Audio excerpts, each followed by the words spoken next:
ہماری ایک 2200 کلومیٹر کی ایک طویل ایک بارڈر ہے، اور یہ بارڈر کسی ایسے ملک کے ساتھ نہیں ہے، یہ وہ ملک کے ساتھ ہماری بارڈر ہے کہ جس میں 2 سپر پاورز نے صرف جنگ نہیں لڑی بلکہ جنگیں ہاری ہیں انہوں نے وہاں پر۔ پہلی جنگ جو رشیا کے ساتھ ہوئی اس میں تو پاکستان نے بھی ایک طرح سے وہ جنگ میں حصہ لیا باقاعدہ جہاد کا اعلان کر کے، اور میں سمجھتا ہوں کہ وہ جنگ صرف افغانستان نے نہیں جیتی، پاکستان نے بھی ساتھ مل کر جیتی وہ جنگ۔ دوسری جنگ کے ٹائم ہماری پالیسیز چینج تھی اور جہاد کے بجائے ہم امریکہ کی سپورٹ میں آ گئے، اور اس سے یہ رزلٹ نکلا کہ حالات ہمارے کشیدہ ہونا شروع ہو گئے افغانستان کے ساتھ، اور جو اب تک وہ کشیدگی کے حالات مزید بدتر ہوتے جا رہے ہیں۔ تو میں ابھی بھی یہ بات کروں گا کہ جو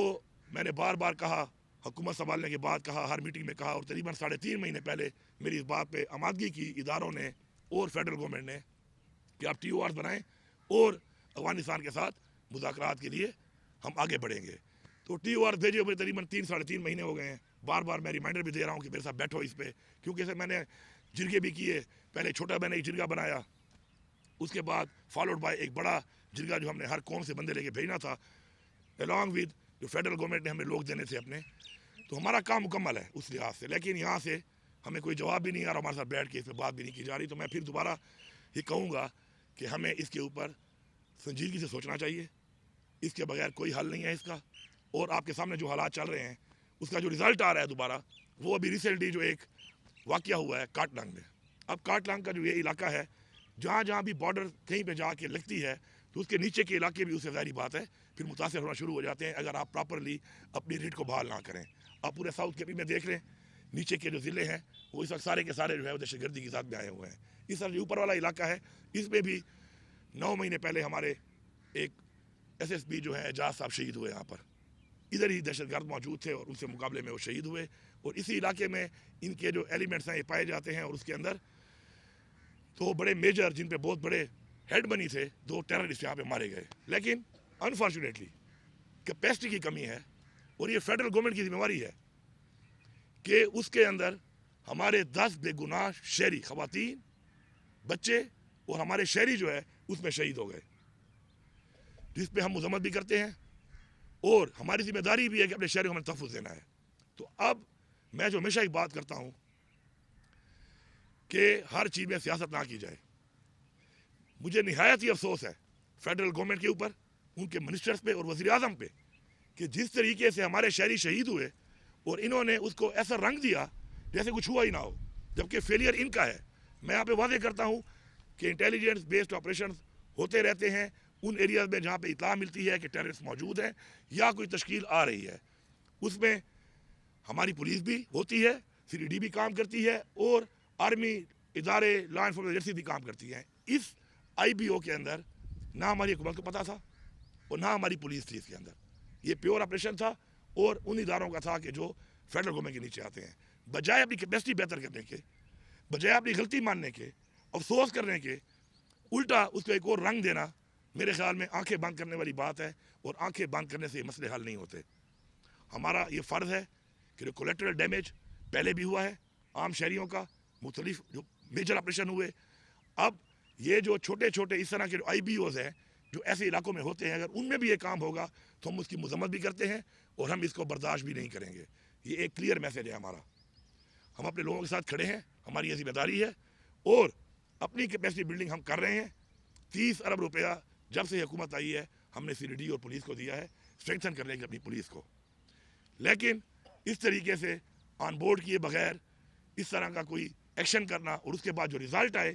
اس بجائے فیڈرل گورنمنٹ کو سچائی بیان کرنے کے اس طرح کے بیانات دینا یہ قابل مذمت ہیں۔ اس کے ساتھ ساتھ جو ہے دوسری بات کہ ہمارا جو پروونشل ایکشن پلان ہے اس پہ ہم نے کام شروع کیا ہوا ہے، اور ہم نے اپنا پروونشل ایکشن پلان جو بنایا ہے وہ ہم نے یہ چیزیں مد نظر دیکھ کر بنایا ہے کہ اس سے پہلے جو تجربات ہوئے، جو چیزیں ہوئیں، ان کا کیا رزلٹ آیا، اور اب ہم کیسا پلان بنائیں گے جس سے ہمیں اچھے رزلٹس آئیں گے۔ اس کے اندر الحمدللہ ہم نے اسے ورکنگ شروع کی ہوئی ہے، اور اس کو ہم آن گراؤنڈ جس طریقے سے کر رہے ہیں اس کے بڑے اچھے نتائج آ رہے ہیں۔ آپ نے خود دیکھا کرک کے اندر حملہ ہوا اور عوام نکلی کہ ہم اپنی پولیس کے ساتھ ہیں، فورسز کے ساتھ ہیں، اور ہم مقابلہ کریں گے دہشت گردی کا۔ اس طرح لکی کی عوام نے اسی طریقے سے اعلان کیا کہ اگر کوئی حملہ ہوگا، دہشت گردی ہوگی تو ہم بھی کھڑے ہوں گے، اور فالوڈ بائی ہمارے اور جو ضلع ہیں ان کے اندر بھی ماشاءاللہ ایک ایسا عوام کے اعتماد کے ساتھ ایک ایسا عمل بنایا جا رہا ہے کہ عوام ساتھ کھڑی ہو، اور اپنی فورسز جب کھڑی ہوگی تو دہشت گردی کا مقابلہ بھی کرے گی اور خاتمہ بھی کرے گی۔ لیکن یہاں پر جو رویہ فیڈرل گورنمنٹ اور ان کی پالیسیز کا ہے، اس سے جو ریزلٹس آ رہے ہیں، آتے رہے ہیں، اور آگے جو میں دیکھ رہا ہوں وہ بالکل بڑے خطرناک ہے۔ اس لیے میں دوبارہ ریکویسٹ کر رہا ہوں، اپیل کر رہا ہوں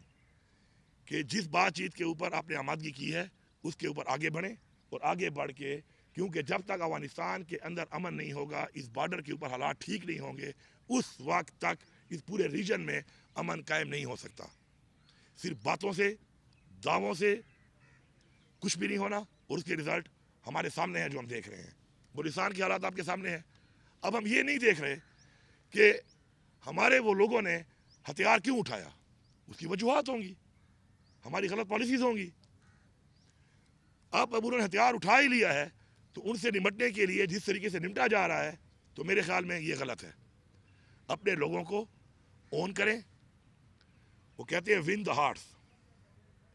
اس جنگ کو جیتنے کے لیے آپ کو لوگوں کے دل پہلے جیتنے پڑیں گے، اعتماد کا رشتہ بحال کرنا پڑے گا، لوگوں کو ساتھ ملانا پڑے گا۔ میں یہ سمجھتا ہوں کہ انشاءاللہ جس طریقے سے ہم کام کر رہے ہیں اس کے اوپر اپنے صوبے کی حد تک، تو ہم انشاءاللہ اپنی جس طرح پولیس کو امپاور کر رہے ہیں، اسٹرینتھن کر رہے ہیں، اپنے آپریشن پلان جو ہم نے بنایا ہے اس کو ہم نے امپلیمنٹ کرنا شروع کیا ہوا ہے، تو ہم اس کے ریزلٹس تو لے لیں گے، لیکن جب تک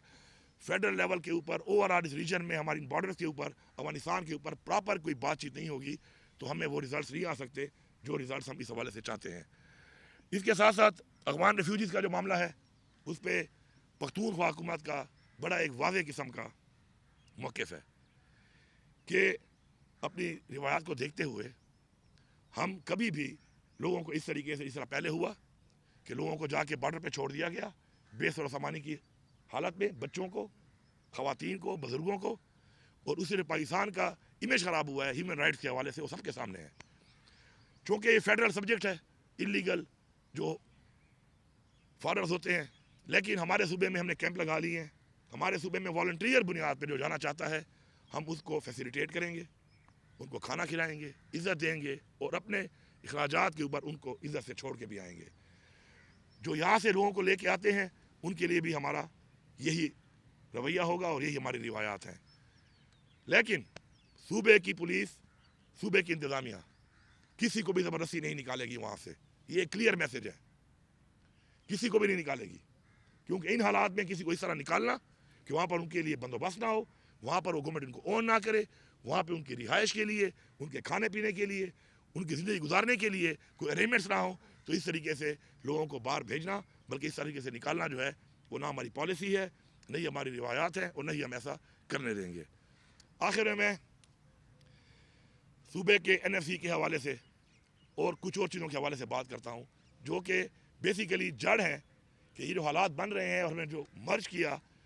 ایک ایسے علاقے کو جہاں پہ ہم نے آپریشن کیے اپنے لوگوں پر اور اس سے کوئی ریزلٹس بھی نہیں آئے، تو اس کے بعد ہم ان کو جو وعدے کیے تھے وہ وعدے ہم نے پورے نہیں کیے، جس سے اور بھی غیر اعتمادی ہوئی ہے۔ اس وقت NFC نہ دینا، 58-57 لاکھ آبادی آنے کے بعد اس صوبے کے ساتھ اور اس صوبے کی اس عوام کے ساتھ جو ان کے ساتھ منسلک ہوئی ہے، مرج ہوئی ہے، ان کے ساتھ ایک بہت بڑی زیادتی ہے۔ میں نے اپریل کی ڈیڈ لائن دی تھی، میرے ساتھ انہوں نے ایگری کیا تھا کہ اپریل میں NFC بلائی جائے گی، ریوائز کیا جائے گا، اور یہ ایجنڈا آئے گا، تو ایجنڈا ہمارا ایک قانونی اور آئینی حق ہے، اس پہ ہمیں کوئی کنٹیسٹ کرنے کی ضرورت ہی نہیں ہے، کیونکہ ہمیں آئینی طور پر یہ پیسہ مل رہا ہے آبادی کے لحاظ سے، رقبے کے لحاظ سے جو آئین میں لکھا ہوا ہے۔ تو ابھی صدر صاحب کو جو ہے وہ کرونا ہوا ہے، مجھے پتہ چلا اپریل سٹارٹ ہوتے ہی، میری دعا ہے کہ وہ جلدی سے احتیاط ہو جائیں،